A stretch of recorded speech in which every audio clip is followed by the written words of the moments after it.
The Meeples and Miniatures podcast is sponsored by Two Fat Lardies, Geek Nation Tours, and by the donations of you, the listener. Thank you to everyone for your most generous support. The Meeples and Miniatures podcast, episode 217. The Ministry of Gentlemanly Warfare.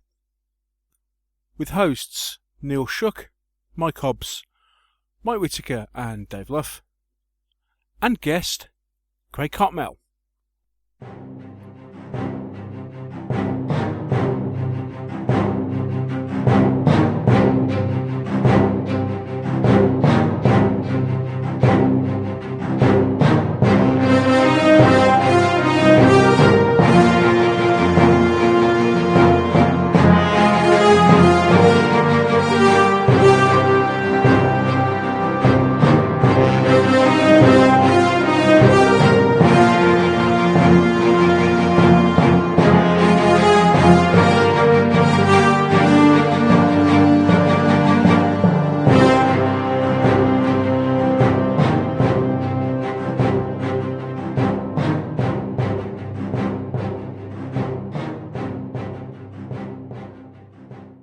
Hello and welcome to another episode of the Meeples and Miniatures podcast. My name is Neil Shuck and I am joined this week by the Welsh wizard himself. It is Mr. Michael Hobbs. Hello, sir. Hello, Neil. Hello, Meeps. How are you, sir? Greetings to all. I'm hot, I'm sweaty, I'm slightly irritable. Not that much different from normal then. No. For those people not in the UK, on the day we're recording this is the hottest day in the UK for 40 years. It's also Midsummer Day. It is also Midsummer Day, but it is the hottest day that we have had since 1976 in this country. And yes, all you lovely people in Phoenix, Arizona can say hot, phooey, but for us, because we're wimps and British, it's not. Yeah, and we don't get air conditioning as standard, so there you go. Yeah. Plus, our houses are built to hold in heat. Yes, hence why Mr. Hobbs is melting. And, of course, the other voice you have heard is our very own cake-eating troubadour. It is Mr. Mike Whittaker. Good evening. I'm stuck inside some foot-thick 1860s stone walls, so it's not exactly cool here either. But I thought stone walls are meant to be cool in the summer and hot in the winter. What they tend to do is to stop the heat getting from one to t'other. Right. Which means once it gets hot, it doesn't get cold again very fast. Yeah, okay, yeah, fair enough. So, that is us for this evening's show. So, welcome one and all. Let's just say, what do we have in store for you this evening? Well, as trailed last week, we are going to be joined from one of the men from the ministry. That ministry being the Ministry of Gentlemanly Warfare. It is the one, the only, Craig Cartmell. Woohoo! Who joined us for what turned out to be a very entertaining couple of hours, half of which you won't get to hear unless you back us on Patreon, because we had a very good chat with Craig, which is going on the Patreon podcast. And frankly, it's almost worth the Patreon money on its own. Yes, you can do that just for a month, so you can download that. That was cool. We had a fantastic chat with Craig, so that's coming up shortly. But first, as always, we shall take a quick break and we'll catch up with what we've been up to in the last week.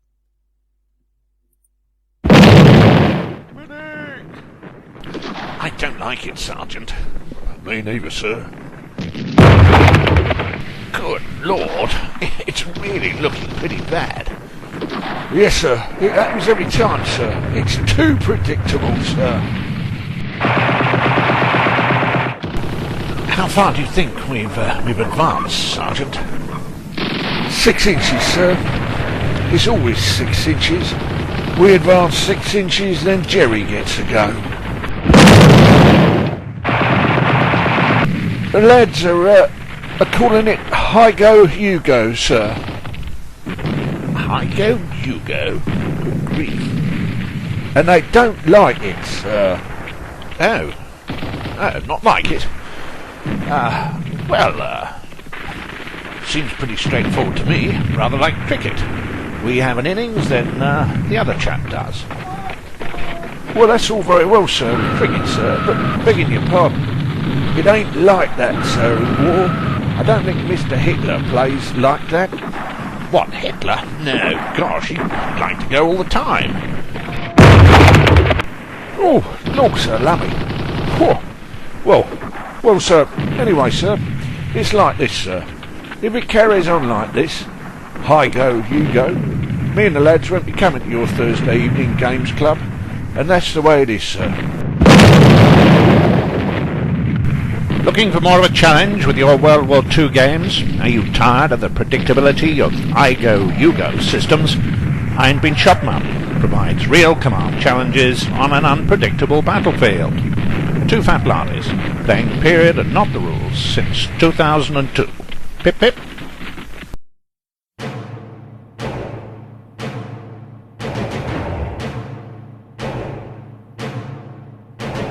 What have we been playing? What have we been buying? We might even have painted something. The Meeples and Miniatures crew reveal all.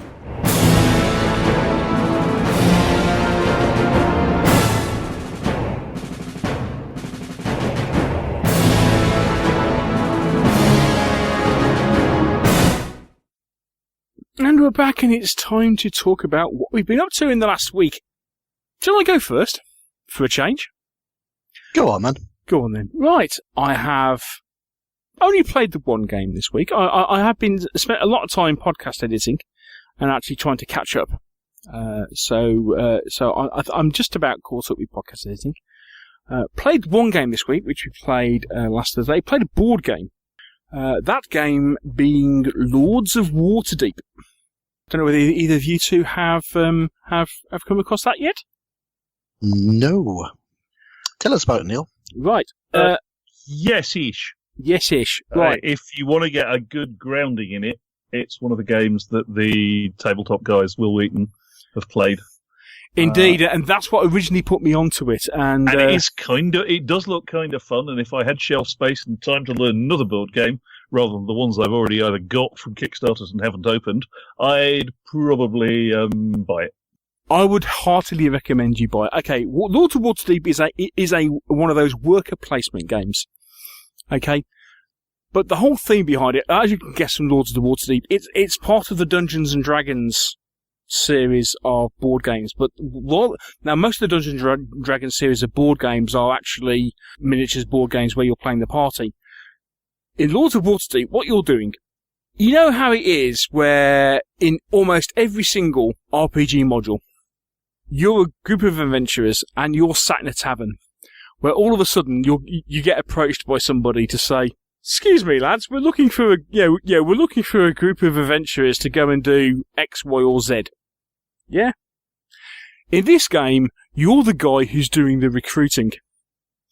So basically, the whole point of the game is you have a series of quests to complete, which will gain you victory points. In order to complete those quests, you have to recruit adventurers and get money. So that's the whole point of the game. It is worth actually doing an in-depth review of it. I played this game before. Mr. Luff hadn't played this game. And within about 2 turns, he turned around and went, this is a really good game. No, this is a really, really good game. Now, you know Luffy, he doesn't tend to do that sort of thing about games. So, but no, it is a fantastic game. Lords of Waterdeep. Go and check it out on tabletop. I would heartily recommend it. It is a brilliant game. Really, really good. That's all I've played this week. I haven't painted anything, but thank you to everybody who suggested that I enter Purgatory as my next painting project and finish my cursed Mounted Normans. If I'd bothered to reply, I'd have suggested that too. Get them done. Normans are easy. Yeah, I know, but it's like 32 horses. It's 32 horses. Oh. Do 8 of them. Just do 8. That's a unit. Yes.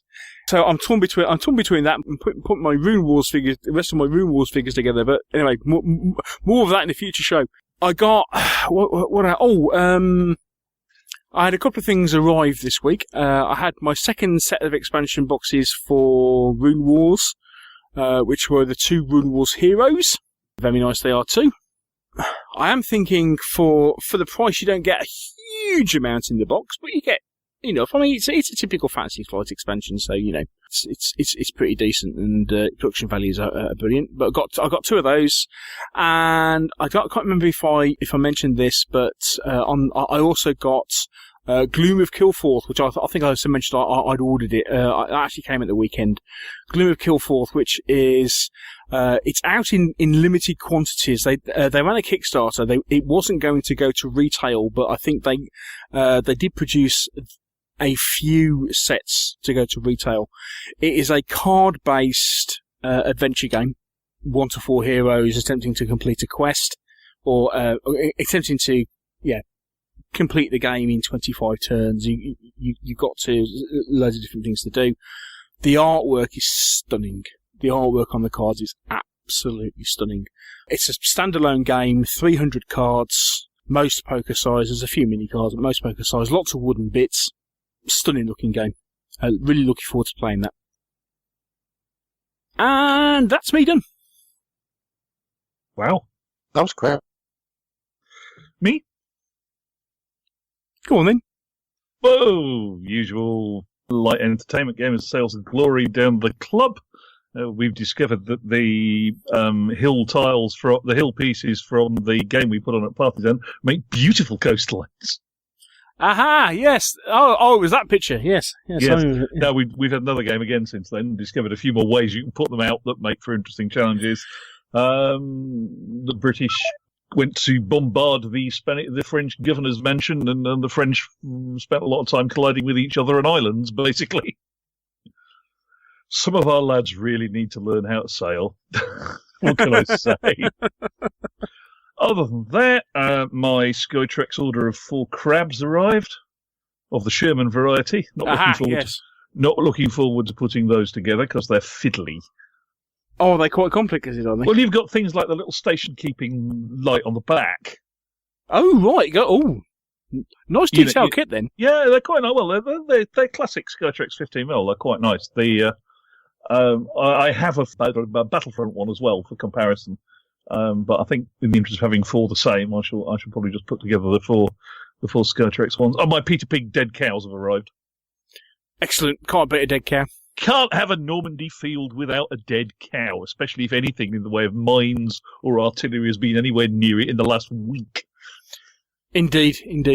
Yes, best things for marking minefields: Peter Pigs, dead cows, and dead horses. Yep, absolutely so. Other than that, it's been too hot and work's been horrible. Oh, is that it then? Yeah, I will be probably tomorrow, given that band rehearsal got moved to yesterday. I shall be spending tomorrow assembling paper terrain houses. Oh yes, that's pile of paper you ordered from the pile of paper I ordered from the colonies. I shall be basically finding a good sharp knife, a good steel straight edge, and a cutting board, and probably enlisting the assistance of other members of the family to glue and production line it. Cool.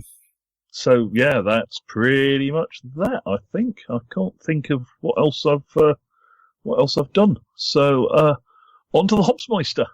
On to the Hobsmeister. Of course, Mr. Hobbs, you've done nothing at all this week, have you? Not much. Done a bit. Pray tell. Yeah. Pray tell. What have you been up to? I mean, you've been a busy blogger this week, haven't you? I've been a busy blogger.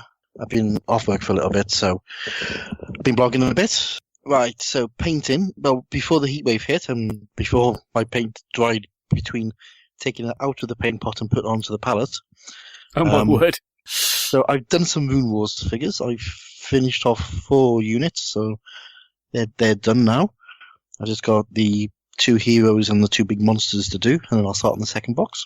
Yeah, I'm looking forward to seeing. I mean, have you painted them in the classic colours as seen on the boxes, or have you done something different with them? I've taken influence from that, shall we say? Right. So my spearman, I don't like the gaudy, bright blue and gold armour. So my spearmen are all in sort of like a gunmetal colour armour, and then I've used a sort of dark bluey grey on some part on the helmet and on the shoulder pads, and on the shield. The cavalry, I put a bit of gold highlights on some parts just to make them look pretty.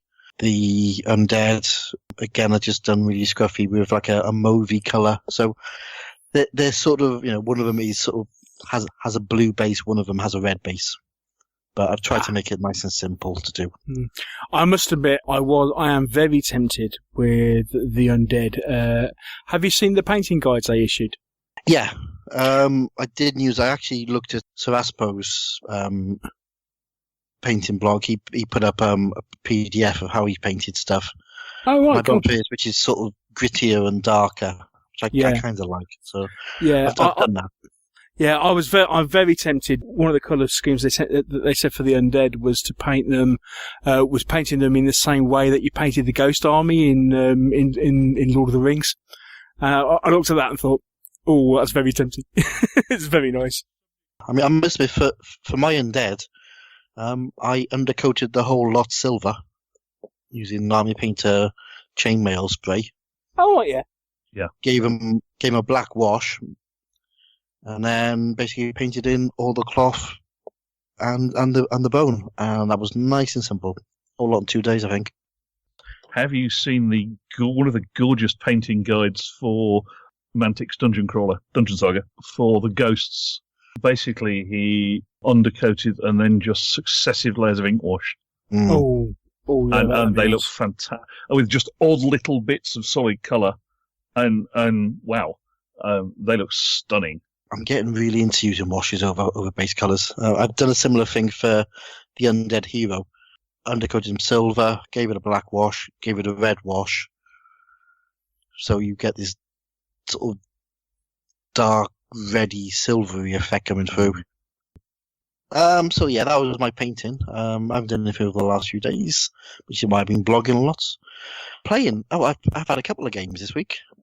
We had a game of Runewars last night. Me and Mark had a quick game.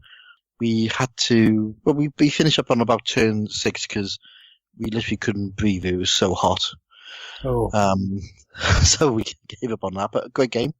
On Saturday, I popped down to Firestorm and I met up with my mate Ty. Because we were going to play Pulp Alley. And we also took advantage because the guys from Foreground were down doing demos. So we spent about 2.5 hours having a very long discussion and demo of Fabled Realms. Oh, really? Yes. Ooh. And Neil, Cad, and Adam from Foreground sent hugs and said they will get in touch. Nice of them. And we had to go down and see them. Road trip to Wiltshire. Oh yes, I was going to be on the cards. Anyway, but can you give us a sneak peek? What's Fabled Realms like? It's actually very nice. The figure, I mean, we've seen the figures, so the figures are just really good. Nice game mechanics. You've essentially you have a player deck for each player, which you have your sort of magic cards which you hold in your hands. When you play them, you discard them, go onto there. You've then got a little area which holds the sort of like impulse markers, so they allow you to activate things and do things. So the active player will basically pick a unit and say, right, with this unit I'm going to spend 2 activations and they're going to move twice over to there.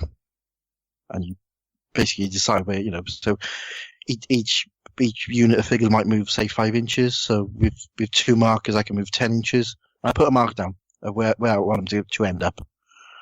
And then the opponent can use some of his impulses to basically counter that. But they can only counter what's just happened from the unit that's done something. So they can't just say, okay, well, I'm going to counter it, and they're going to go over the other side of the battlefield and charge these other units. They have to have an effect with the unit that's just activated. Yeah. So they put the markers down, and then you have, essentially, is a roll-off to see who gets the initiative. If the active player gets initiative, they move forward. And then the other player will move his to that position. So it means you do things like, say I was charging into combat with some enemy. So I say, right, I'm going to attack them. It's two movements. Right, put my marker down. The other opponent might turn around and go, okay, well, I'm going to counter that and try and charge between you and stop you getting to that unit. So he puts his counters down where he wants to end up. If he makes the initiative, then he basically puts his unit there before I get to it. So I basically then have to engage him. If he doesn't do it, I get to the unit which I originally targeted, do that whole round of combat, and then he basically moves his troops to where he said he was going to be in, So it's very much play, counterplay. You're always involved. Combat is nice and simple and fun. It's, they got special dice. You roll lots of special dice. You see what the effects are. They got a lot of nice little mechanics built into it. So once you've got into combat, you can make a secondary move of 3 inches to get more players into the combat. Say you've got a figure in base contact with an enemy. As part of that, the sort of, should we say, it's like a follow-up move, should we say?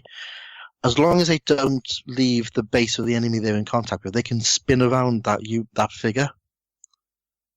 Which means that then leaves a little bit of space for the next unit behind to move into base contact.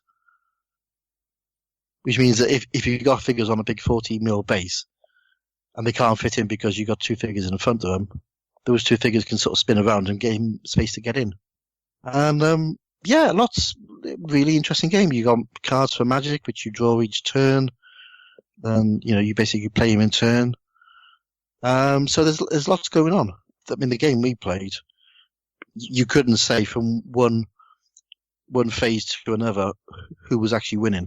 1 minute I'd be on top and think, as I say, I've got this sorted. Next minute, I'd be in charge around the back. And now having to face other enemies. The undead faction will turn units straight away, so they bite them, they come back and reanimate straight away and can get involved in the combat. So there's lots of fun things going on. Very nice system. So, cool.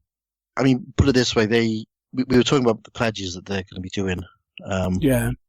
One of the pledges that they're doing is a £200 pledge. Now, this might change before the Kickstarter starts, so don't take this as gospel. Yeah, because Kickstarter just start. As you hear this, it's going to start next week. It's the 30th of June, isn't it? Yeah. So one of the pledges is a £200 pledge, and for that you get basically 2 starter sets. So the starter sets are all of the figures for one faction, the big glossy rule book, all the counters, all the dice you need. So you get that times 2. Plus you also get £160 worth of foreground terrain. Oh, crikey! It's a set bundle. But we were playing the game and Ty went, which pledge are you going to do? I went, I might do the 200. He went, do you want to go halves? And Ty never does Kickstarters. It played really well. Lovely game, that. Cool. And I bought 40k 8th edition. I'm sorry? 10 pages of rules and 200 of fluff. It's a bit more than that. Not according to the folks down our club, it ain't. No, it's 200 pages of fluff. There are 10 pages of rules, but then you've got all of the extra stuff on the different styles of play, the 40-odd, probably 40 or 50 different scenarios that are in there. There's a lot of stuff in there. I bought the box game because the guys at Firestorm allowed me to have the pre-order price, so I had 20% off. I've been quite impressed with it. It looks quite nice. Really? All right. 40k. Yeah. When was the last time you played 40k? About 8 years ago. Gosh, less recently than me then. I've been quite impressed. I mean, the thing that's really swung me with it is that they've released all of the army lists for everything in 5 books, which are £12 each. So there's there's no codex creep. Codexes are dead. Yep. Basically, those are the army lists. Yep, codexes are dead. These they're called indexes now. They're about 200 pages long for £12 with every army list in there. So I bought the Imperial one for the Space Marines. And it basically gives you every single unit that's in every single Space Marine army that they do. All right. Time out. What's the difference between a pile of codexes and an index? Well, pile of codexes, they keep changing the indexes they're bringing out once. They're following the pattern that they're going to do, that they've done for Sigmar. So the army lists come out straight away. There will be campaigns, systems coming out there which may have tweaks and new setups and things, but they're keeping the army lists pretty much as they are. So there's no, you buy the index and in 6 months' time, here's a new index with all the differences. And it's basically giving you a bit of a level playing field again, instead of the old codexes where, whatever was the new codex was the army everyone bought because that was the only one that was playable. They've really leveled things down. And the game is looking quite nice. They've simplified things quite nicely. They've taken away all of the gump that was in there and slowing things down. They got different ways of playing. So if you want to do the big tournament style play, you can do that. If you just want to have a game with your mates, you can do that. So there's almost like 2 levels of points. You've got the tournament points, which are really, mini-max as to your heart's content. Or they've got the narrative point where it says, right, this unit is, say, 3 points. And it doesn't matter what you do to it, it's 3 points. So it makes it easier to do narrative games with your mates, which is the thing that I always wanted to do, because I don't do mini-maxing and tournament-style play. I just want to get some figures on the table and play. So, yeah. And it was quite interesting seeing lots of old people like me going in there and buying the box and saying, this looks quite interesting. Yeah, I mean, the one thing for it has said an awful lot of people going back and saying, it's just like going back to 3rd edition. Yeah, that's a comment I'm hearing quite a bit of the club, actually. Yeah. I think they've learned a lot from Sigmar. They're sort of following that pattern. They're basically putting everything up in front, and I think that's a big thing. But they haven't completely screwed up the universe and in the same way that caused certain Sigmar rents that you'll have to join our Patreon to hear. Yeah, I mean they put a great big warp thing in the middle, and they've done all that. But the universe is still the universe. But I like the fact that these indexes £12, and that's all. Yeah. It's not like the old versions where the codex was out of date and you have to wait for the new codex to come out, and you may not get a codex for 4 years because they want you to buy the new figures. I think they've realised that people have got armies, so here's all the army lists for those old armies, and they've levelled them. Okay, showing my ignorance, what are these new Super Space Marines then? Oh, those? Oh, God. I must admit, that's one thing I'm not really sure about. They're basically true-sized Space Marines and made them bigger. They're doing what, sorry? They're doing what? They're bigger. They're bigger? Yeah. In the fluff, basically, one of the old Primarchs has come back and he's basically rejigged the gene seed, so Space Marines are bigger, faster, stronger. It's a $6 million Space Marine. Yes. Pretty much, yeah. I'm not really into those, I'll be honest with you. I might have a play and paint them up. But they're sort of like Terminator size Space Marines. Oh, so, okay. Yeah, they've done that. But, I mean, the figures in the box set are really nice. You get the full rules in the box set, which really surprised me. Oh, that's something that on Sega's review, he said you get the full hardback rulebook as opposed to normally when you buy the box set, you get the small cut down A5 version, don't you? Yeah. Paperback. Yep, you get the full thing. Oh, right, okay. Mm. Yeah, and that's all we'll say about 40k, folks. That's it. Okay, right. Playing 40k again. Okay. Mind you, having said that, you have got the armies to play it already, haven't you? So yeah. So yeah, I suppose for whatever price it was, yeah. I mean, I suppose if it makes those playable again. Yeah, and like I say, it looks interesting. Yeah, you'll have to let us know what you think. Yeah, well, you can get the rules for free on the site. You can download a PDF, and I think it's like I don't know if it's got the fluff in it, but it's got everything else in there. But there's a lot of scenarios in there. I was really surprised. Okay. Well, we'll might take a look and see what we think. Though, I think the only thing I've got left these days are Gene Stealers, Space Marine Terminators, and Chaos Terminators. Because I think I got rid of everything else. I just got the stuff for Space Hulk, and that's it. Yeah. You never know. Terminators versus Terminators, it might work. Might work. Whatever. And what's the phrase? Passing quickly on. Yeah. Mm-hmm. I'm sure if you're interested, if you're interested and want to know more about 8th edition, you might find the odd podcast or YouTube channel that are currently talking about it. Because there is the odd one or two people that are currently talking about it.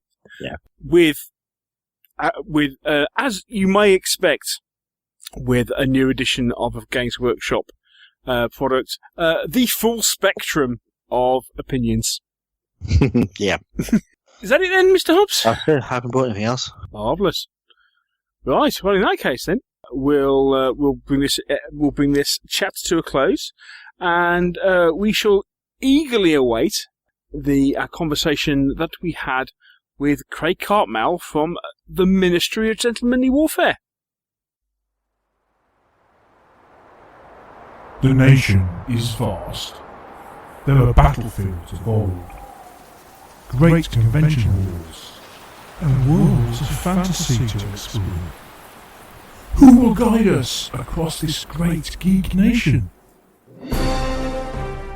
Since 2010, Geek Nation Tours have been providing holidays for groups of like-minded people. Whatever your nature of geek, tabletop gaming, TV, film, comic books, sports or science, Geek Nation Tours caters for you. Visit www.geeknationtours.com for more details and join the great Geek Nation.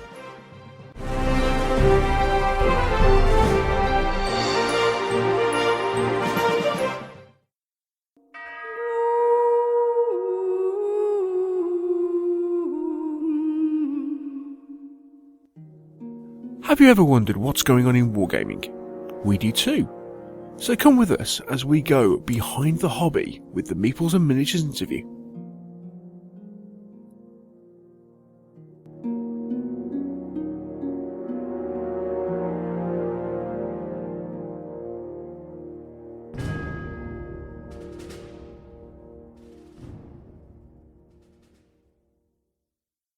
We would like to welcome to the Meeples and Miniatures podcast Mr. Craig Cartmell from the Ministry of Gentlemanly Warfare. Hello, sir. Good evening, Neil and gentlemen. Good evening and welcome. Good to have you on. Glad to be here. He won't be up in Neil's finished with you. If you're not aware of the Ministry of Gentlemanly Warfare, they have been around for quite some time. I mean, we'll find out how long in a minute. But they are the people behind such rules as In Her Majesty's Name, Daisho, Blood Eagle, and most recently Gothic, which is, I suppose, an expansion for In Her Majesty's Name.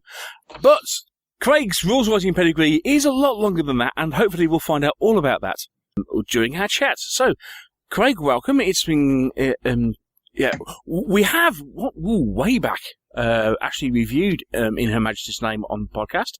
I can't remember. I can't remember what episode it was. To say that Neil and I drooled over it a lot. Yeah. You want a fresh copy? No, fortunately, mine's digital. That's all right then. Yes, Craig, welcome to the show, as I say. Now, Craig is a listener, so he knows something of what he's in for, and especially next. So, as anybody who's listening to this for the first time, when we have interview guests on, the very first thing we ask them to do is to let us know how they got into this wargaming and modelling hobby in the first place. So, in your own words, Mr. Cartmell, and your own time, please, can you regale us with your tale of how you got into wargaming in the first place? Righty-ho. My father and mother were both in the Royal Air Force back in the day. Mm-hmm. Until my mother got pregnant and then was heartily booted out. So I grew up all over the world. I didn't get back to the UK till I was about 14. Oh, wow. As a result, I became obsessed with military history Always loved every bit of it. And, of course, the thing at the time, back in the 60s, because we are talking a long time ago, was Airfix models, which, like Mr. Matt of Glenbrook Games, I had many hanging from my ceiling, and lots of 1/72nd scale figures. Like Matt, I used to throw things at them, mostly marbles in my case. I liked marbles. I like the way the sound they made when they just winged off a French cannon. And that went on for many, many years. Then I got back to the UK, and I went to a local school near RAF Uxbridge. And a Canadian Air Force brat came and joined the school, and he brought with him these little booklets. This is about 1976. These little brown booklets. And I looked at them, and it said Dungeons and Dragons.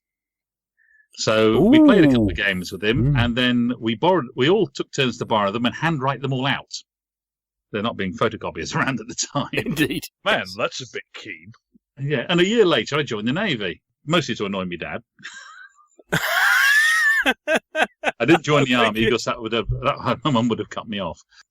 So I joined the Navy, and then I came across in the Navy all these wonderful things they did with all the many hours they got nothing else to do other than drink.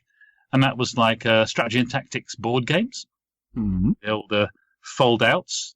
We spent many happy year playing Drang nach Osten. Also, on one or two of the bases I was at, we had war games clubs. And I quickly got inculcated into WRG 3rd edition. Never could remember a single rule in it, so they had to teach me every game. But I had 15mm samurai because of the two-handed cutting weapon and bow.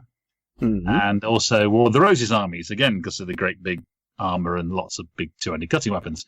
You can get a theme going here.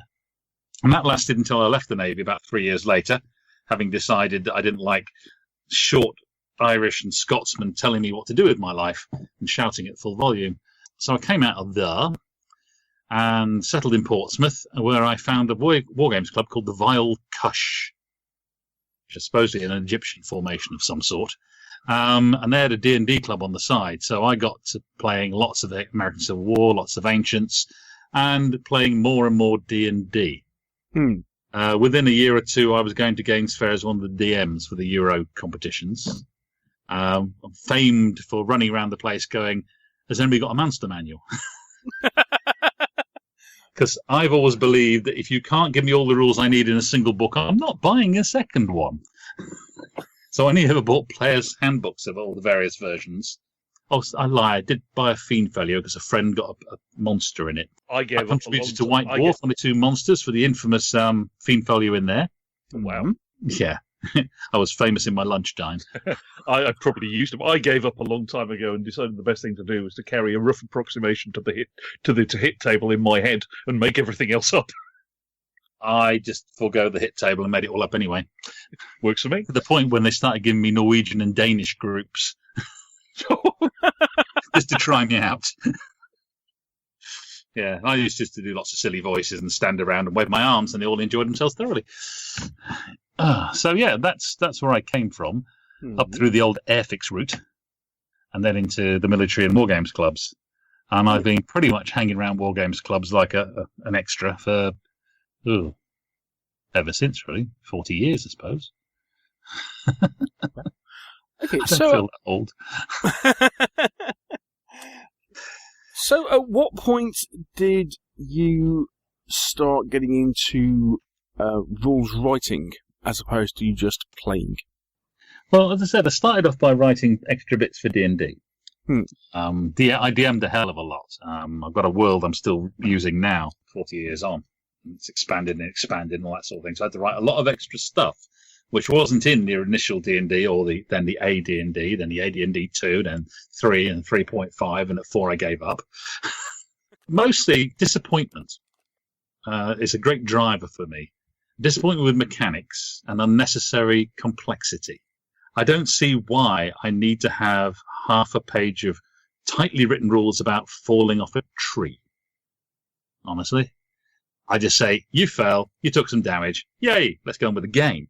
Yeah.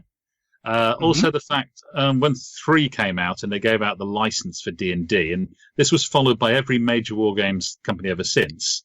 Basically, to play a game, you had to have all the supplements. One of my friends, Charles, the other writer, he started collecting all these supplements, and eventually his cupboard started to give way. Yeah? And the last campaign I played with him, there was a kobold dragon shaman. I mean, oh my word. Exactly. But it was, max, min, everything. Oh, it just drove me nuts. Anyway, the other reason I write rules is I am afflicted with creativity. I mean, absolutely bloody afflicted. From the earliest days, I can remember actually writing down not only the names of my units, but giving them individual banners, naming the commander, the musician, the standard bearer, and normally one man at the back who always got away. And then I'd write their histories as we go through the games and this sort of thing. So I was writing my own campaigns when people weren't running them because I just had to write something. In the mid-'80s, DBA came out, and I absolutely went nuts. DBA, short, simple, and to the point. Yeah? You only needed 4 pages of the rules. You could learn it in a day. And wow. Yeah? But there again, he didn't do fantasy, did he? No. So me and a couple of friends from the Vile Cush went and wrote De Bellis Fantasticus, which we pushed around several shows for a year. It all did very well. We gave lots away free copies, and then we offered it to Phil Barker for free. He told us he didn't want it, didn't even return it. And a few months later, out came Hot, a much inferior set of rules in my mind, compared to De Bellis Fantasticus. I then went on to write rules throughout the 90s, mostly just for the clubs I was in, which is mostly Wrexham, Chester, that sort of thing. Some were pretty long, like Whistling Dixie, my ECW rules, because I hated Fire and Fury, because it's just clunking blocks together. But most are only a couple of pages long, because honestly, my attention span is... Can we finish this interview now? That's about as long as it goes, yeah? Right. Okay. But my friend Pete Jones set up free war games rules on Interweb. Oh, right. He's an old club friend of mine, and now retired plodder. And it's on there that I started putting rules like Afterglow, Guts, De Bellis Civilis Americanus, which allowed you to play 24-element American Civil War games. That worked quite nicely. Each element was made up of 3 sub-elements. So you actually got to use most of your 15mm figures in a game of DBA. And then I went and made the foolish mistake at the beginning of the 2000s of writing a set of rules called Forge of War. Honestly, they weren't very good. They were great.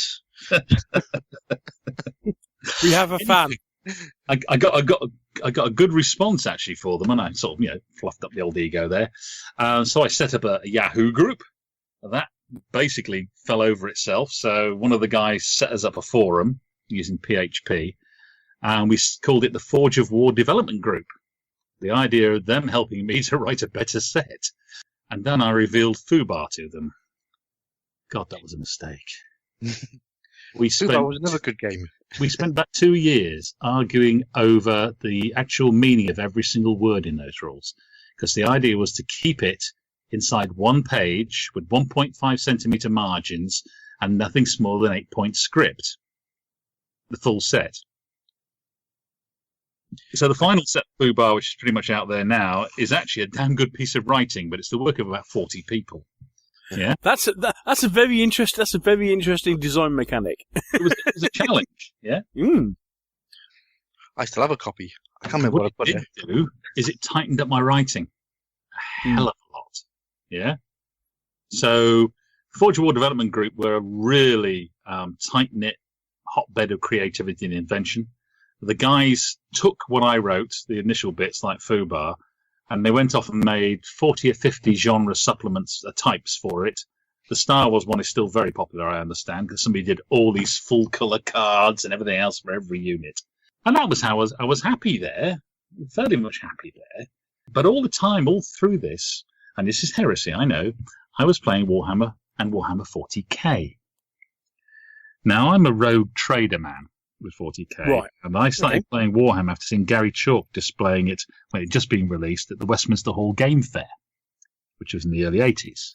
So I got armies. I got lots of armies. All painted to a moderate army standard. Yeah. Which is my standard, 4-colour minimum. Come on, confession time. You say lots of armies. How many? Come on. How many? Oh, I've just given away 2 Space Marine armies. I've got orcs coming out of the wazoo. So many I can actually convert lots of them into fantasy, which I've been doing. I used to have squats. I got rid of that. I've got Tau, Imperial Guard going up to about 5,000 points. Yeah? Right. Yeah. And that's mostly infantry, so I'm not very great on armour. Oh, wow. Okay. But you haven't got the camera on. I can just say, "Thou, this is mine." But I made all my own orc vehicles because I like making stuff. It's not always works out very well, but yeah, people seem to enjoy it because I like orcs especially because they're funny. I'm a very good orc general in which I play every game to the end and lose every time. Mostly because I can't remember the rules because they change so bloody quick. By the time I get used to one edition, they're into the next edition of 40k. And I'm going, hey, excuse me? What are those? When did they appear? Yes, indeed. Yes. I enjoyed playing some of the subset games as well. Obviously, the original Blood Bowl, Necromunda, Mordheim, all that sort of thing. But Games Workshop at the time decided to abandon all those games. They brought out a debacle called Inquisitor, which was 350 pages of telling you what to do in 2. Fubar was a better game, honestly. So I got very annoyed with them. I thought, I'll stick it to the man. I've got web presence now. So I wrote In the Emperor's Name, put it on the Forge of War development group, and it got turned out as a second edition within about 2 weeks. Because the guys went, yeah, it looks very pretty. This doesn't work, that doesn't work, that doesn't work, that contradicts that. Oh, thanks, guys. Excellent.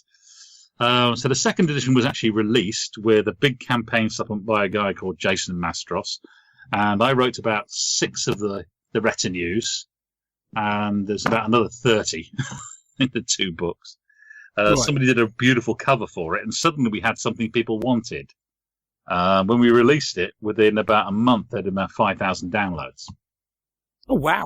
So okay. I sat by the letterbox, rocking backwards and forwards, chewing my fingers, waiting for the cease and desist. What I actually got was a very nice email from the IP lawyer or whatever at Games Workshop saying, nice little game you got there. And I thought, this is the bit where you knock it over and say, it could get damaged, Be a shame if anything happened to it, like. Exactly, yeah. But actually it said, just, you put a nice little disclaimer in it, but it's not the official disclaimer. Here's the official disclaimer. If you win to put that in and you don't ever sell it, you can keep it going. Oh, bloody hell. So... This is not the Games Workshop This is not the Games Workshop we have come to know and love, is it? Well, it's only recently I found out why. Nick Eyre, may his name be blessed forever, he said that some of the guys in the workshop, in the design department, have been playing it. So when the IP person says, we're going to kick this in the nuts, they went, no! Because they weren't actually allowed to play the specialist games, so in their own time they were playing this. And basically it was for, you in a standard list you could probably afford 2 Space Marines and a Scout, or up to a dozen Guardsmen, because the point system was geometric. Well, actually it's more Fibonacci. And so the better you were, the far more expensive you got. And I played a lot of it with my son, and he's about 11 or 12 at the time. He's now 18, 6'3", and can lift me up with one hand, which is not bad because I'm 20 stone. But him and his little friends would come round here, around our dining room table, and they'd spend whole days playing the thing. They loved it. No, it's great. I thoroughly enjoyed playing that.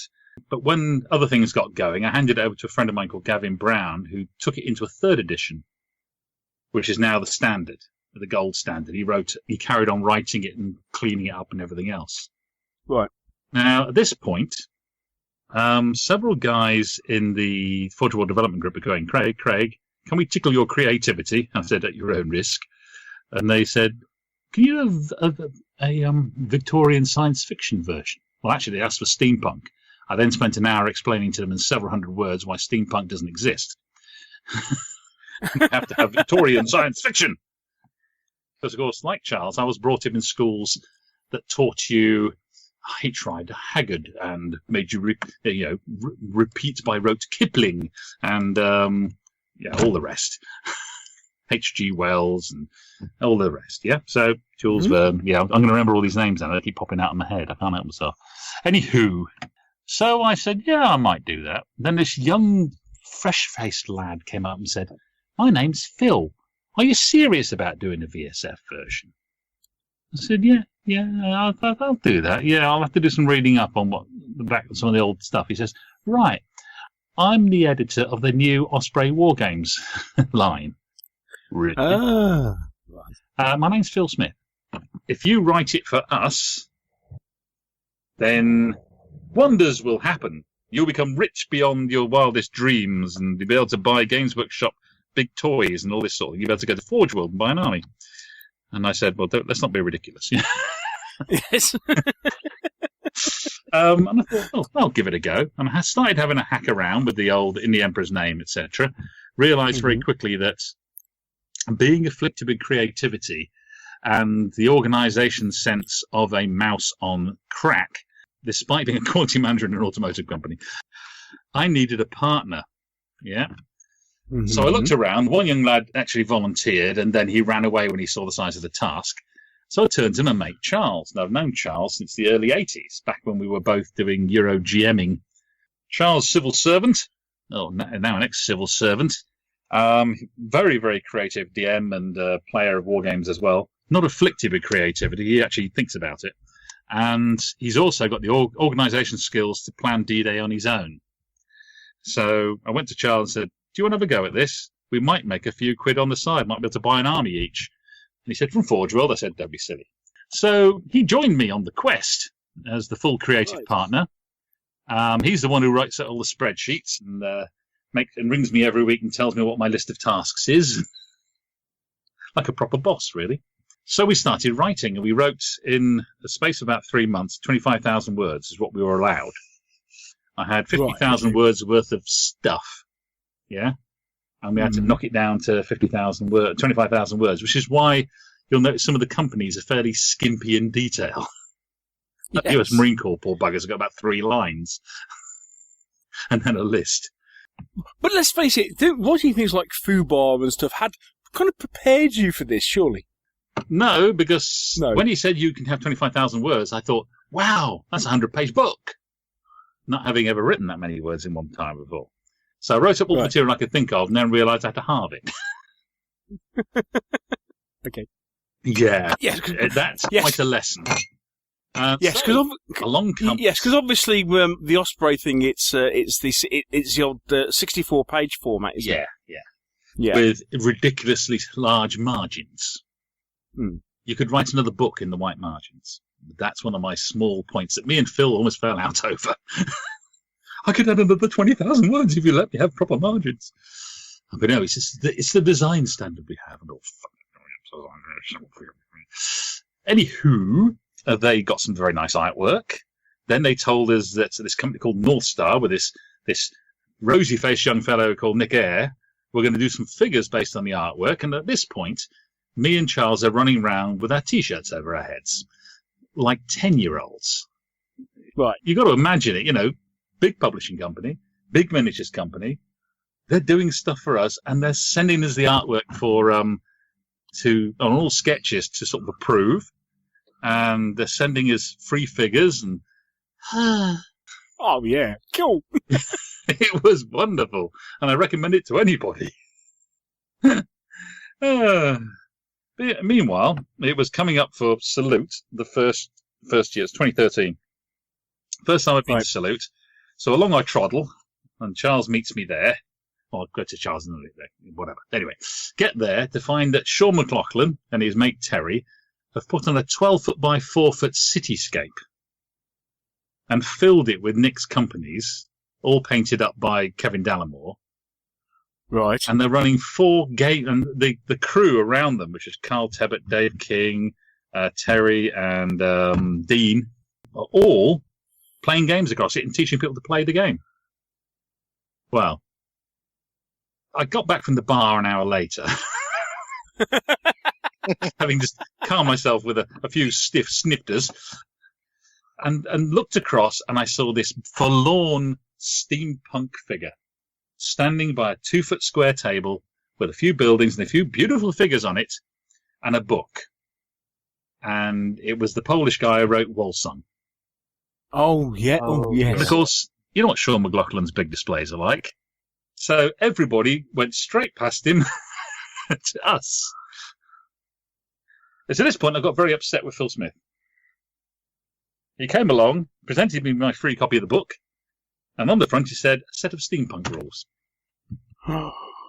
Yeah, we almost didn't get a supplement. It's only the fact that it sold out to the full print run before they even got it to Salute. Right. Then they had to do a second print run from China, and they were out of copies till July as a result. And then immediately he started saying, we've never had rules sell like this before. And they've only sold about 4 sets of rules. It was Fields of something, which died, and whatever. Fields of Glory, yeah. Yeah, which is a perfect good set of rules, actually. And anyway, they brought out, and he said, can you do a supplement? And they said, how fast do you want it? Can you get it finished by the end of the summer? We want to release it in September. So we went to the other 25,000 words of material I had. Yeah. Cobbled this together to produce Heroes, Villains, and Fiends. Right. Which had lots of extra equipment, beasts and other things in it. And then companies for Africa and North America. And a few for the old world to sort of expand on things. My first vampire was in that one. Vlad Tepes, Prince of Wallachia. And by now we had set up a blog site, and we were getting lots of hits on that. And Led Adventure, one of the guys from Led Adventure contacted me through my blog and says, the IHMM players have overwhelmed our Victorian science fiction board. So we're giving you a child board. You better get on there. They sounded so disappointed. So I went on there, and I think so far there's been something like 1,000 threads and about 9,000 or 90,000 posts or something stupid since then. And that's 4 years. So that went like complete billio. One thing I did find out, though, was Osprey were not very experienced in promoting a war game at the time. So we did Heroes, Villains, and Fiends, and that flew off the shelves. And then we were told, if by Salute next year you can get the next one done, we'll publish that as well. So Sleeping Dragon, Rising Sun, which is Osprey War Games 3B. It's Hero Villains 3A. So we got that written as well, which is India, China, and Japan, and the Far East, and plus the various colonial powers who like to piss around there and there. So, yeah, that all went very, very well. And we were just in this continuous blaze of going to shows and new publications and dates and everything. But one thing we did note is that for the second 2 books, we only got cover artwork, got no internal artwork, and very few photos. Yeah. The budget was being cut straight back because Phil had to do that to get the Osprey to come on board and actually fund the second 2 supplement, or the 2 supplements.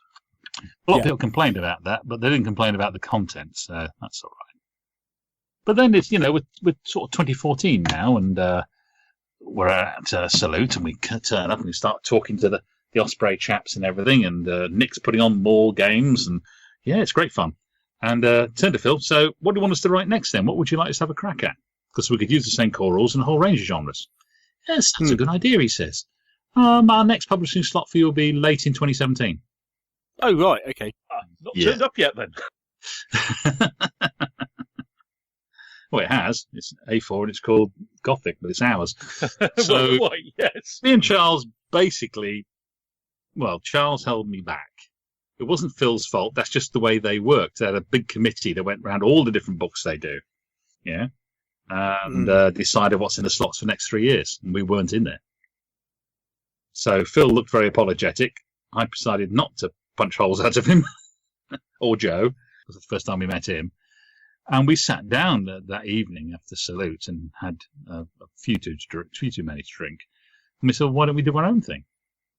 It must, self-publishing is easy these days. You just chuck a book together, put it in a PDF, send it to a printer, bang.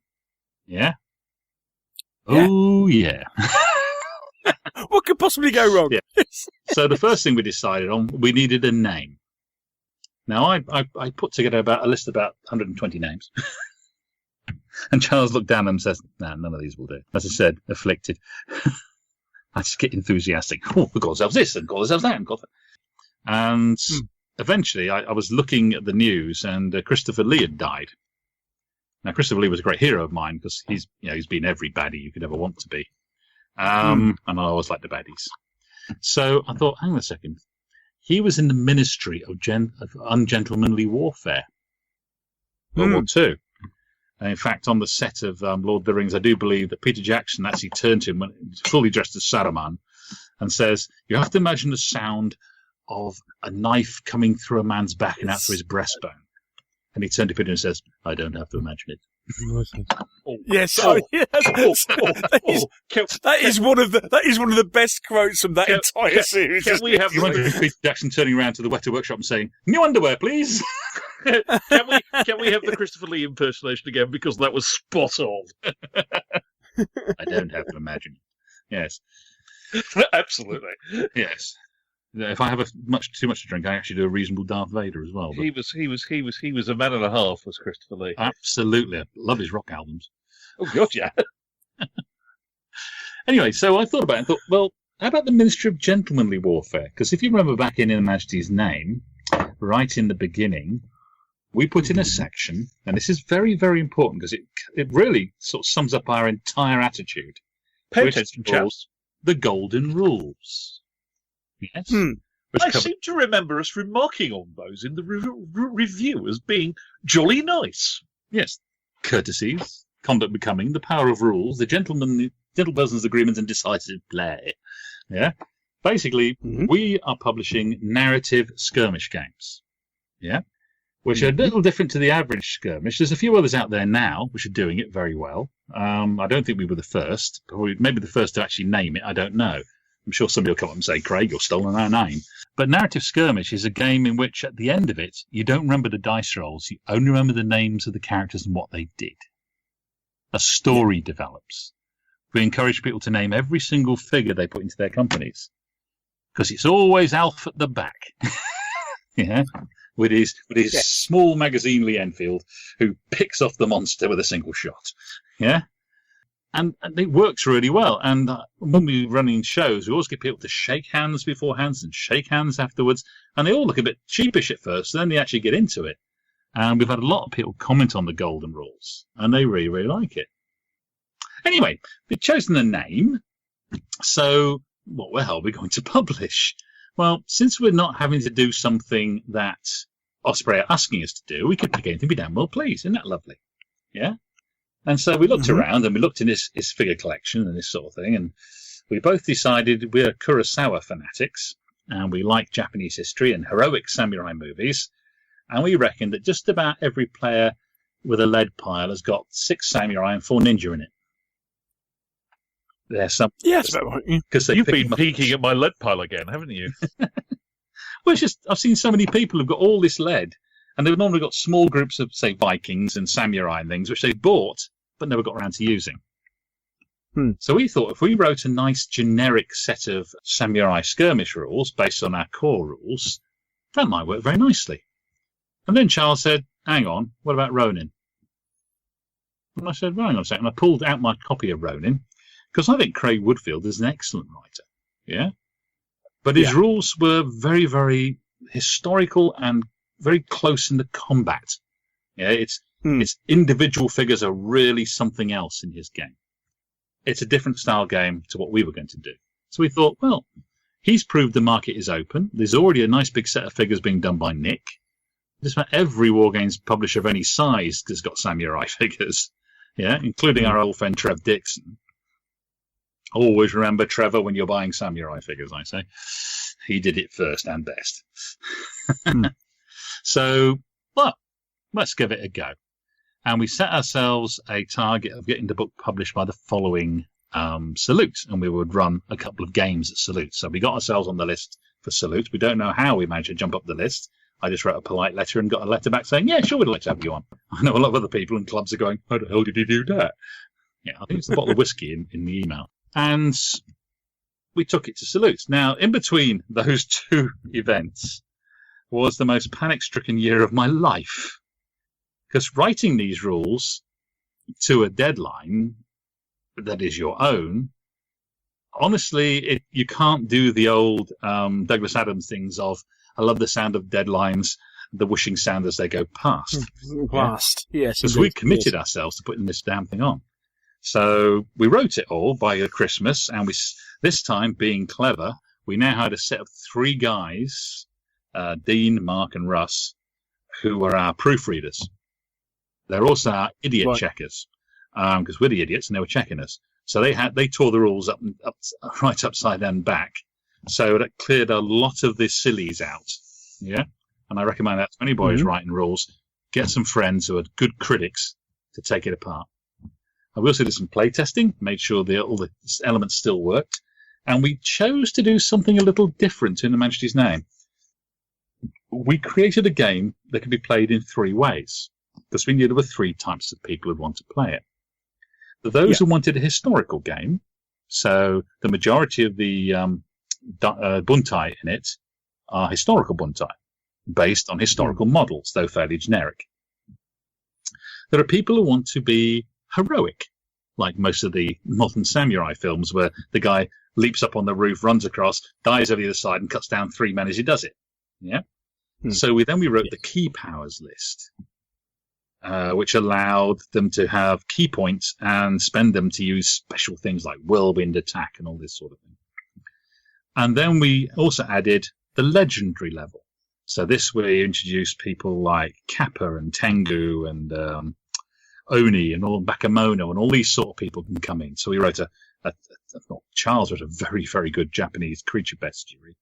We upped the mystical powers from in a Majesty's name and changed them a bit. And we added the ability to have legendary weapons and a whole range of different things. So you could literally pick it up, play historical, heroic, or legendary. And that went down very well. A lot of people really liked that approach. During the year, though, we had quite a few serious problems. The first was, who the hell's going to distribute this? So we're going to have to put a website shop and then man it and then, lick down envelopes and send it out all over the world and charge postage and work out VAT and that for a lark. But I got chatting to Guy Bowers at Warlord Games Day, and he said, talk to Nick Eyre. So I talked to Nick Eyre, who'd already got a good relationship with him through the Inner Majesty's name. And he said, he'd love to distribute it. If we got it laid out and printed and gave it to him, he even recommended some printers he'd used, including a lovely sets of guys called Spartusav in Lithuania, who proved to be our printers now. And then we said, well, who's going to lay it out? We suddenly realised that my layout skills are basically, I can do Word and put pictures in there, but that doesn't look very good on the page. So I tapped my brother, who is owns his own advertising company in Scandinavia, and he's an artist.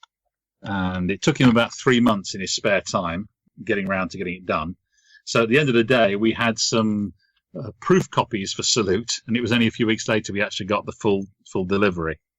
So we were late, and Charles never forgave me. Oh. Well, we learned a lot. That was our learning book. Yeah. Nick and Kevin. Was that the one that was that at the end of the day you ended up releasing it around about Partisan? Yes. Yes. I was at Partisan. Yes, I remember. Yes, I remember that because that was the Partisan where my son came over to me and said, Dad, you've got to come over and play this samurai game. And I never quite got over there. Oh. But there you go. But the nice thing is, missed opportunity. Neither me or Charles are, shall we say, specialist painters. So we turned to Nick and said, do you have any, photographs left there where we could put in the book? And he says, yeah, I'd love to actually advertise my Ronian figures. So I'll ring Kev. And Kev then gave me 400 pictures. Mr. Dallenmore was a real darling. And that's where you get all those fantastic pictures in Daisho, including full-page models, A4 model pictures of a single samurai model and this sort of thing. And it looks like it's 6 foot tall and been painted as 6 foot tall. It is beautiful. Yes. We had a couple of Dixons and a few others we put in ourselves, but yeah. Mr. Dallenmore is figure porn. It's never been a big seller. It's not on the scale of Inamaji's name. But it's got a fairly loyal following now, and we've got 500 or 600 people on the Facebook group. It's an absolutely fantastic set of rules. I think all being said, it is my favourite set of Samurai Skirmish rules. Yeah, that's become my favourite presenter. Yes. Well, we took all that which we learnt and applied it then to our second choice, which again was me and him sitting down going, what would we like to play? And we both looked at each other and we both said, Vikings. Yeah. So we wrote Blood Eagle. And again, we used the 3-part structure, the historical, heroic, and legendary. We actually expanded the legendary quite a bit more in this one. So pretty much all the major D&D monsters that are in the Nordic realms appear in the bestiary. You want a dragon? We got a dragon. Yeah. Yeah. We've got 6 different dragons. And we went a bit nuts on that. At the same time, Vikings was on telly, just really starting to make a name for itself. So that really helps when they do another TV series for me. Yeah. BBC always do. And of course there was that small game called Saga floating around. So there's a lot of people with kind of Viking figures floating around here, there, and everywhere. Well, I talked. Well, all mine are War Games Foundry from the 80s and early 90s. But I spoke to a few people at Partisan the year before about Saga, and they said it's a great game if you want. Well, it's what I call a small unit action game. It's not strictly a skirmish. You've got small units, and a lot of them enjoyed playing it, but they didn't like the board that went next to it, which is for totting up points and things and getting special powers. Yes. And I thought that was a bit of a clunky mechanic myself. As you know, with our game, there's no record keeping. Yeah, here's play. Mm-hmm. So we wrote Blood Eagle, and that has taken off a storm. That's been our best selling of the Ministry of War games so far. Well, until a couple of weeks ago, anyway. And Blood Eagle allows you to play Ragnar Lothbrok or just got a Grimson or everything from Ireland all the way over to Western Finland sort of thing. And it covers the period from 795 to 1013, which, of course, you history buffs will know what those 2 dates are, he said. Silence. Ooh, I've outsmarted the boys. 795. Go on. 795 is when Linda's farm. Yeah, the Norsemen are coming. And 1013 or 1014, sorry? 1013 is, well, it's just after Hastings, isn't it? No, 1040 was it? Sorry. 1014. 14. That's my Welsh accent. I can't help it. Clontarf. Clontarf. Which Brian Boru defeated the Vikings in Ireland. Oh, in Ireland. Oh, of course, yeah. I put those 2 down as the markers at either end of what could be considered the classic Viking age. Yeah? So the rules gave us generic lists for all that period. Because during the period, armor and weapons didn't change a lot. Yeah? So only towards the end you actually get proper cavalry. The Franks and later, well, the Franks mid-period, but Normans at the very end. Yeah? Yeah, yeah. So most of it is ride up to the battle or row up to the battle, get off, fight. I had to ditch my beautiful shield wall rules because Charles applied our key principle of KISS. Basically, it was about 6 paragraphs. And, if you had 3 figures next to each other, you could have shield wall and all this sort of thing. But unfortunately, since you only have about 10 figures, it's not difficult to run around the edge. But I wanted shield wall rules. Yeah. Charles, at this point, rolls up a copy of Daisho and beats me with it. He's right, of course. That's what really stings. So we ran Blood Eagle at several shows last year, and it was well received. People seem to be really enjoying it. And that Facebook group's up to about 800 or 900 people now. I think, Neil, you recently joined it, didn't you? I did, yes. I did. Yes, I picked up a copy of Blood Eagle. I think at the point where it went into, because you've recently released them as PDFs, haven't you? Yes, yes. Yes, and I picked up my copy of Blood Eagle at the point where it was released as a PDF. I mean, releasing as PDFs was another thing we did, which we had a lot of learning to do. Our layout artist, which is a beautiful guy called Millsy in Australia, recommended to me by Simon Miller of To the Strongest. Simon, again, is an old friend of mine from the 80s, when we were both Red Socialists together. Though he's a bit more anarchist, honestly. We talked about PDFs, and Millsy said he could produce a nice lock PDF for us in any format we like, no problem, which he did. And we put them out through a friend of ours who owns a shop called SMN Stuff from Camberley. and he's got a set of really good shop software, so he's able to handle selling PDFs. And there was Nick Eyre said he didn't want to sell PDFs, so that's fair enough. So I went out there, and I immediately got complaints on Lead Adventure. We can't print them. Well, we hadn't got much experience with PDFs, so we thought, well, obviously you lock it so it can't be printed off and given away. I very quickly got disabused. I went and talked to Wayne at Morgan's Illustrated and Guy, two of my mentors, and a few other people, and they said, "You locked it? What sort of idiots are you?" Oops. A week later, unlocked, free copies out to all the people who'd already bought, and that's gone on all right now. All right, getting close to the end now on this little bit piece. So, we had a nice chat with the Society of Authors. Well worth the 90-odd quid a year, guys, if you're writing rules and things, because they will examine any contract you take and pull it apart for you. And it's one of the things that actually helped us with our contracts with Osprey. Yeah, they also give lots of really good advice to young authors. All you have to do is have one published book, and you can join. So I recommend that to anybody who wants to get into writing professionally. And we talked to them about the copyright issue on In Her Majesty's Name. Now, Osprey have the right to publish. They don't own the copyright to the material. So, one of the things we've been doing on the blog for some time is publishing free companies, because we publish lots of free stuff. As I said, I can't stop. And we've called it, In Her Majesty's Name, Gothic. And a lot of people were saying to us, well, for God's sake, why don't you tidy these up, put them in a book and sell it? So we said, well, why don't we do that for our next thing? So we talked to Society of Authors, as I said. They said it would be all right. We talked to Phil at Osprey, and he said he had no problem because it would drive sales of the other books. So we published it, and immediately got told off by a lot of people because it was in A4. They wanted it to fit with their other ones. Then we pointed out they were getting 75 pages in A4 with proper margins in a readable script.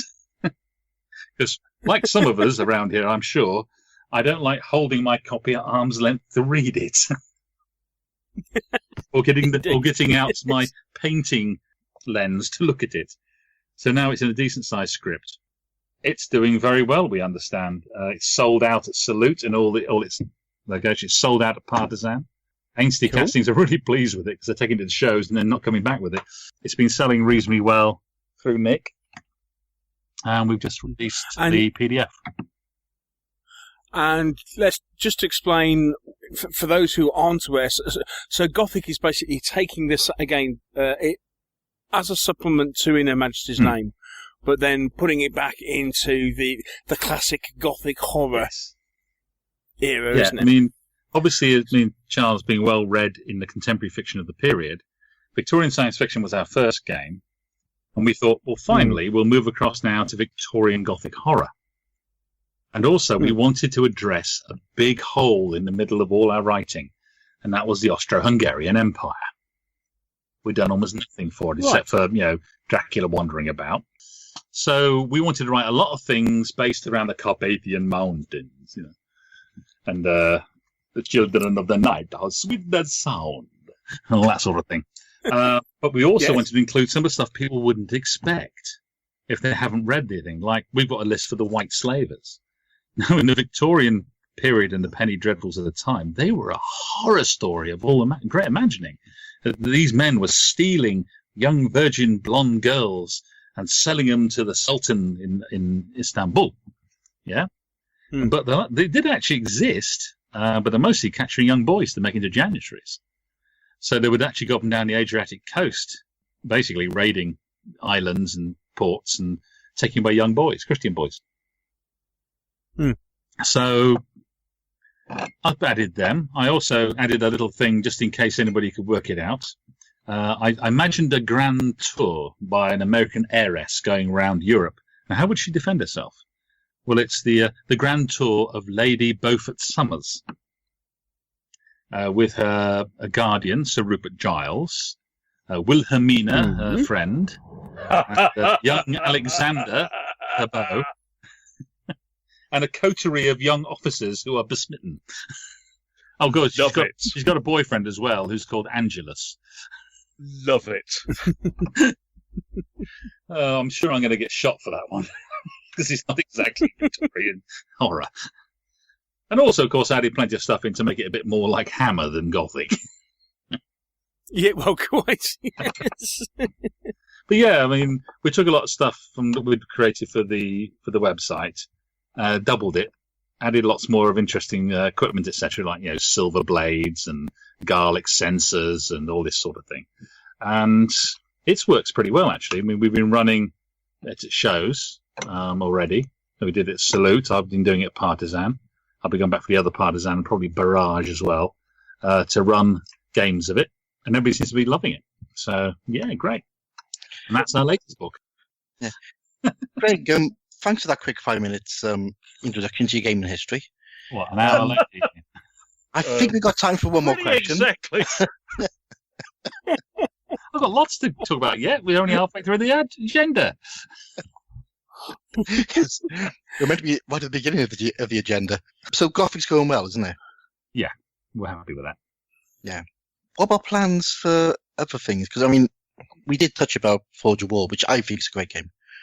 Any sort of plans to maybe shake that up a little bit, refresh it, dip your toe in the sci-fi skirmishing? Nah. The sci-fi skirmish field is absolutely jam-packed. You got Andres Figloy's Rogue Stars, which is not a bad system. It's a bit more role-playing than actual skirmishing, but yeah. Games Workshop's about to bring out its own. Under the new management, they seem to be getting back to what they're supposed to be doing. Indeed. Oh, well, I suppose it's lucky I've got my original Forge of War all printed out and bound. That's better than me. No, what we're looking at next is we've just done an expansion for In a Majesty's Name, so we're looking at a number of options for an expansion for Blood Eagle. One of the ideas we're toying with is taking it forward into the 11th and 12th centuries. Recently, we released free a set of rules for reinforced mail, which takes you all the way up to about 1300, because it was only after that you started getting larger pieces of plate. Reinforced mail is where you use small pieces of plate on elbows, maybe a small chest piece on the knees and the feet, over your basically your mail coat. So that would allow us to do lists for the Norman campaigns of conquest across Europe, because they didn't just stick to southern England. The Reconquista in Spain. The bloody baronial wars in Britain. Stephen versus Matilda and all that fun. And even the first and second that gets nowhere near enough love. I'm all for that. Yeah. I mean, we already produced a free set of lists for Nick Eyre to put on his newsletter, which was the Sheriff of Nottingham and Robin Hood. Because he had figures he wanted to flog. So we built the lists, and people have been playing with them and coming back to me about them. Right. So that's one period we could take a look at, yeah?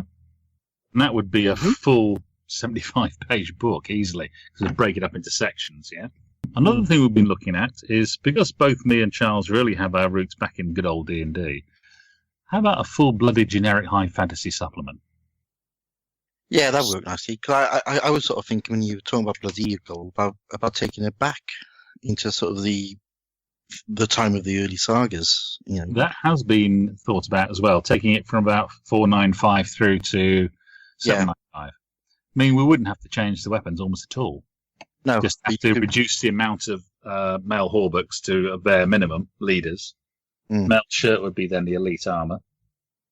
Shields, helmets, they're all there. Though large helms, obviously, in a much smaller number again for the elite. Yeah. And we, of course, then can play with the Once and Future King, which I'm sure you're interested in. Yeah. Oh, yes. Yeah, because that is you can be Tweedledee. Yeah. That is quite an interesting, and it's nobody really knows what happened then, because it was quite dark. But you've also got all the sagas and all the history, and you can go really into the fantasy quite merrily there. Well, you go deep into the Mabinogion and the Red Book of Urgest, and also the Tales of the Invasions. Yeah. Tembo and Cooley and all that sort of thing. Yeah, you go into that quite deep. So there's another option. So we haven't decided which way we're going yet, but we're trying to keep it to about one book a year. Yeah. Because I work full time, as I've already said to you.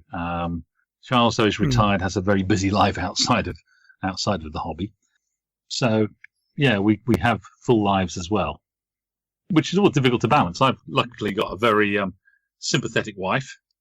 She's a bit of a gamer herself, but she allows me a lot of time to get on with all this nonsense and follow Charles's lists. Because, I bought her a car last year. A second-hand car with some of the great profits. I should point out to anybody thinking of doing this by themselves, you are not going to make a living. Unless you are very, very good. Yeah? Much better than me and Charles. Because it's a decent hobby, but it's not a hugely profitable one unless you've got a very good set of organisational skills.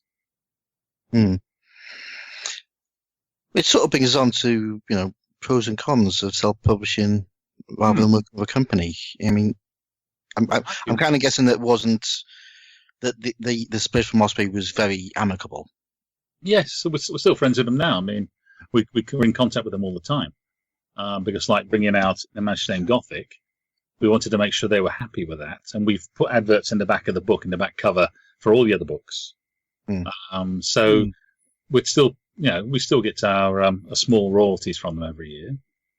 So yeah, we work with them. I mean, if you look at the pros and cons, let me think. Pros. You have creative freedom over the rules and the narrative and the format, which is great. Yeah. In the cons, you have creative freedom, or as Charles calls it, lack of focus. In the pros, you have the ability to cooperate with other people in the hobby. Anybody you can basically con into it. So we've become good friends with Guy and Wayne from the magazines, with Nick Eyre and Andy Ainsty and Annie the bag lady, you guys, and lots of others. Another pro is you reap the huge profits. It's all yours once you take out all the costs. And you get to go to shows to demo your games, and we believe we built up a fairly large amount of goodwill. Yeah. Because we're very player responsive, which we'll talk about again in a minute. And the cons, you are totally responsible for the costs and all the organisation of the artwork, the layout, the printing. And if anybody wants to do their own rules, happy to contact me. Yeah, they can find me on Facebook through the Facebook pages. Happy to talk to them about that and recommend people. Just like people recommended them to us. Yeah, pass it on. You have to find a supportive distributor. We felt lucky because we already had a friend in Nick. Yeah. Or you have to set up your own sales outlet. Simon Miller, my friend Simon, he set up his own sales outlet, but he's now retired and has to spend, half his week just filling mailbags. Yeah. Another con is you have to worry about the tiny profits and making sure you've got enough money in to do the next project. And also another con is going to shows and demoing games and meeting people. Yeah. Because although I put on an extrovert face on at shows, I'm quite introverted, and so is Charles. We were the nerds at school back in the days when there wasn't a word called nerd. So I have to really sort of get myself going to do a show. It was quite interesting. I attempted to interview Charles at Salute, and Charles said, "I'm really sorry, I don't do that sort of thing. Craig is the extrovert one." Yeah, what he means is slightly mad. I mean, I'm talking to you because I've met some of you guys, and it's on the phone sort of thing. But if somebody tried to video interview me, it would take some beer to get me going. Yeah. Right. So yeah, I recommend having go at it for anybody, as long as they realise they are not going to make their fortune. What they're going to do is get much greater enjoyment out of their hobby. Yeah. There'll be stress, and there'll be missed deadlines, whoosh, and lots of fun and games with all sorts of stuff. But if you can find a publisher who'll do it all for you, like Osprey, great. If you want to do it yourself, great. But be warned, it is not easy. Yeah. Writing the rules is honestly the easiest part of the whole process. Yeah, I suppose the other thing that is good about working with somebody like Osprey or another publisher is you've got that name. So instead of it being Joe blogs off the street with a set of rules, waving in the air, going, "These are fantastic." It's another Osprey book, and that draws people in, and it helps. But I suppose for you, it sort of worked in your favour because you started in the Osprey arena, shall we say, but you got your name out. Yeah. And so you've been able to sort of draw upon the rules that you did with Osprey. So the stuff you're doing now on your own is basically built on that. So you've built up your community. Yeah, building a community is... Charles is although he pops in, he's not active in the community as I am because, again, he's very much an introvert just like me, but I am more web savvy in terms of blogs and things. I've been running them for years. So one of the things we decided very early on was that if we were going to write rules and get them out there, we weren't going to rely on other people to do the marketing. We'd do it ourselves. And the way you market rules like this to a small hobby community like our own is support.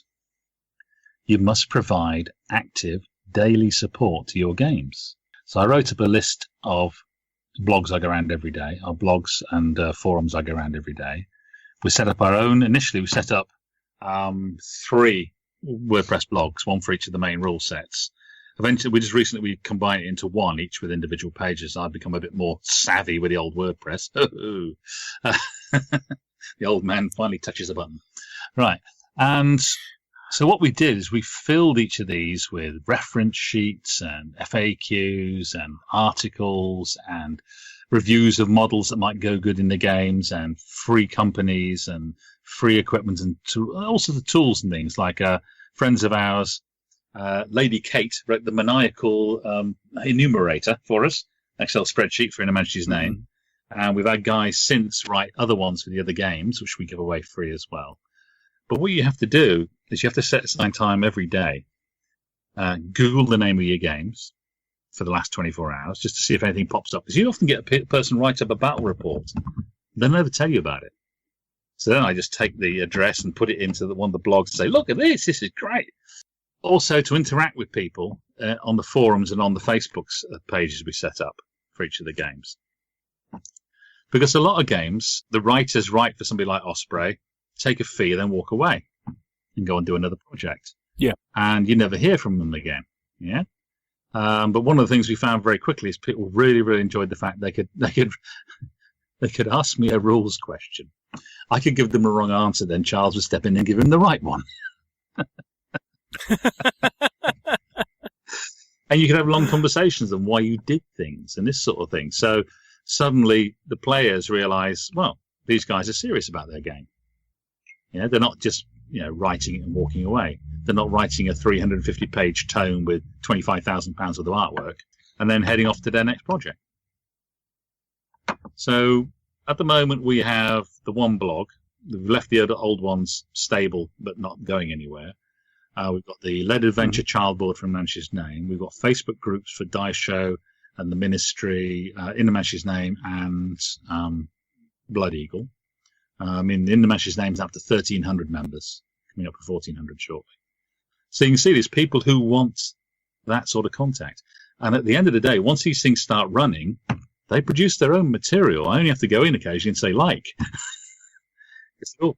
Yeah. They're all such a creative bunch. They're writing their own battle reports, putting them in the Facebook page. They're writing their own companies, their own materials, sharing figures they found and buildings they found. And we've let some of the small traders advertise on there just by going in and saying, look, I think you'll enjoy this. And the only rule I ever give them is it's got to be relevant to the game. So if you're going to come in and try and sell medieval buildings on the Inner Majesty's name site, and I'm going to say to you, don't do that again. Yeah. But if you're putting in a nice new dockside warehouse, we're interested. Yeah. This sort of support is what makes us different to, I think, quite a few of the bigger companies. They don't have the time because they have to pay people to do this. Whereas we do it because we love it. Yeah.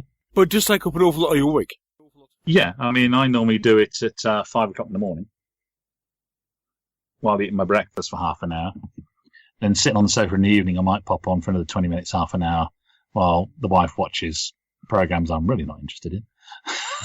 Then at the weekends, my wife is an owl and I'm a lark, so I get up stupid hour clock anyway. And so most of the morning I have for painting, writing, and going on the web. Yeah? Right. And Charles does similar. Yeah? So yeah, it's that's how it works. Hey. Simple as that, really.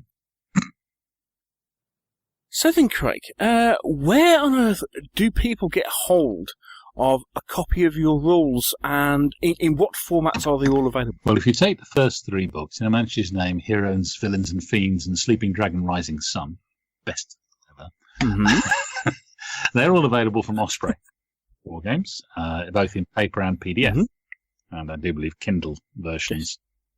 They are in Kindle as well, yes. The Ministry of Gentleman Warfare's books are all available in hard copy from North Star Miniatures, good old Nick Eyre and team. And the PDFs are available from SNM Stuff, which is just Google that and you'll come up with a website. And they're generally half the price of the hard copies. We shall make sure that we put the appropriate links in our show notes. Excellent stuff. So basically what we're looking at is, at the moment, you're kind of gearing your release schedule around about Salute each year? Well, the spring, yes. The spring. Spring. No, we didn't say Easter. Don't mention Easter. No. Cool. Okay, so in that case then we shall look forward to see what spring 2018 brings us. Mm-hmm. It's been fantastic to talk. Thank you ever so much for coming on. Oh, it's been nice meeting you all. Yeah, it's been fantastic, right? And thank you for putting together what you have done. I am, it has to be said, a big fanboy of the stuff that Craig and Charles put together. They do a fantastic job, and their games are seriously good. I mean, Daisho, I've already said I'm a big fan of Daisho, and half the time you get games that come together and they have mechanics for all the nuts and bolts of fighting, but when it comes to putting campaigns together and everything, it's all very sketchy. You look at what Craig and Charles produce, and you talked earlier about narrative campaigns, didn't you? Mm-hmm. And that's really what they are. And oh my word, these guys know how to write narrative campaigns. Really, absolutely fantastic stuff. So I would highly, highly recommend that you get hold of them. And if you want to see how big a fans we are of In Her Majesty's Name, it's episode 130. Thank you, sir. And I'm just about to dilute my hobby a little bit more and buy Blood Eagle. Hey. That's nice. Which means we'll have to do a proper review of it some stage. We shall have to, indeed. We shall have to review it and do a proper audio review of Daisho. Although, if you pop onto the Meeples and Miniatures website, you will find a written review of Daisho that I did a couple of months ago, I believe. 2 months ago. It was lovely, very complimentary. Thank you. It's a pleasure, sir. They're brilliant. I'd say I love them. Absolutely brilliant. Right, and on that note, I think we shall bring this section of the podcast to a close with a teaser of. We will be continuing to chat to Craig, and the chat may contain a supplement to the long-lost rant that Mr. Whittaker keeps going on about. But that is going to be over on our Patreon podcast. So can we just tease you and say, if you've enjoyed this section and this interview with Craig, there is more to come, and it's over on our Patreon page. Anyway, Craig, thank you ever so much, mate. Really enjoyed it. Let me on. And as I say, we look forward to getting you back on. If you're willing to come, we would love to have you back on and chat to you again, mate. Oh, always. Fantastic stuff. Take care. We'll speak to you soon. Night all.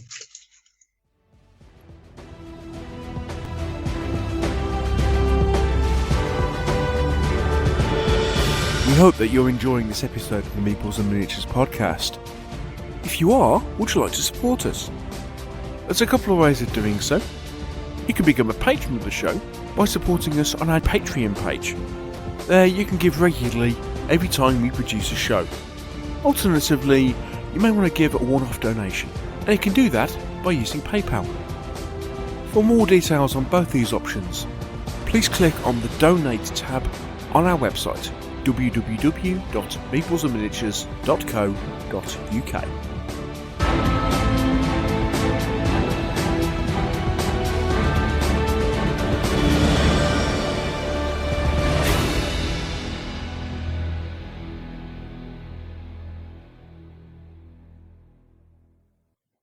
Well, Craig is what you may call one of those talkative guests. We like those. As you described. Press play on the guest, step well back and listen. Yeah. I think he wins the prize for the least amount of questions we asked. Indeed. Is it 2? As I looked it up as I was editing it, the answer to the first question took us to 45 minutes. But he was flowing so well, it just seemed rude to interrupt him. Yeah. It's brilliant. What a guy. Craig was an absolute pleasure to chat to. And, what a marvellous bloke. So, one of those interviews that you almost forget you're interviewing people. You don't go, oh, hang on a minute, there's a question I need to ask somewhere around here. We have to get him back. Oh, yes. Yeah, sometime when we have more time. Yes, he basically turned around and said, I'm happy to talk. He's such an enthusiast about gaming. He's happy to come back and just chat about anything. So, and he's a great guy to chat with. So we shall have to invite him back on the show. Thank you, Craig. That was brilliant. And, guys, I hope you enjoyed it. I think that's all we have time for, isn't it? I think so. So before we all die of heat exhaustion, because despite the fact that we've been recording for almost 3 hours, I don't think it's got any cooler, even after the sun goes down. No, it's still 26 degrees here in happy Hawaii.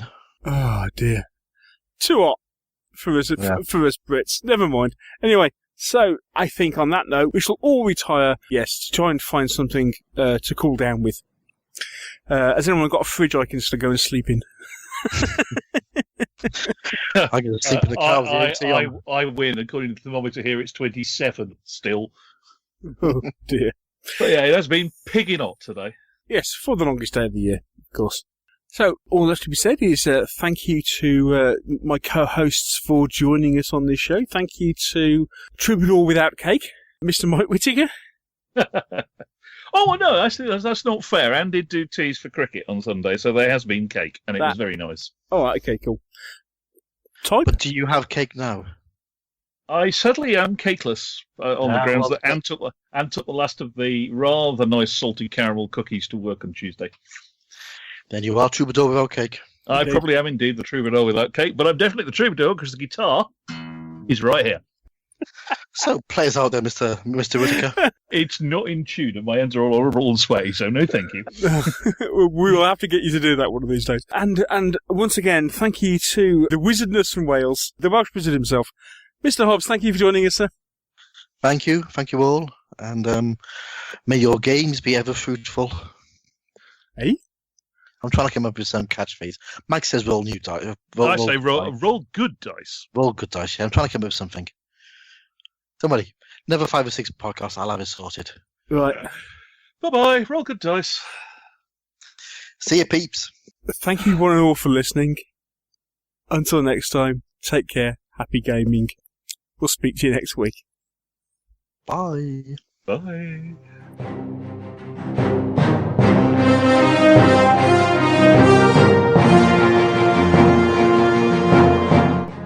Thank you for listening to the Meeples and Miniatures podcast.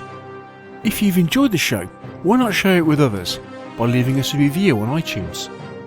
And if you have any comments or questions, you can always email the show. The address is info@meeplesandminiatures.co.uk.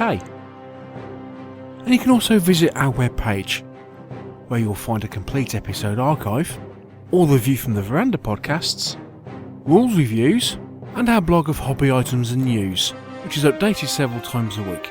This is also where you'll find the links to our presence on social media, and here you can follow us on Twitter or join our Facebook group. And finally, here you can also find details should you wish to support us by making a donation to the podcast. All this on the Meeples and Miniatures website, www.meeplesandminiatures.co.uk. The Meeples and Miniatures podcast is licensed under a Creative Commons Attribution, Non-Commercial, No Derivatives 3.0 Unported license. Thanks again for listening, and we'll see you in a couple of weeks.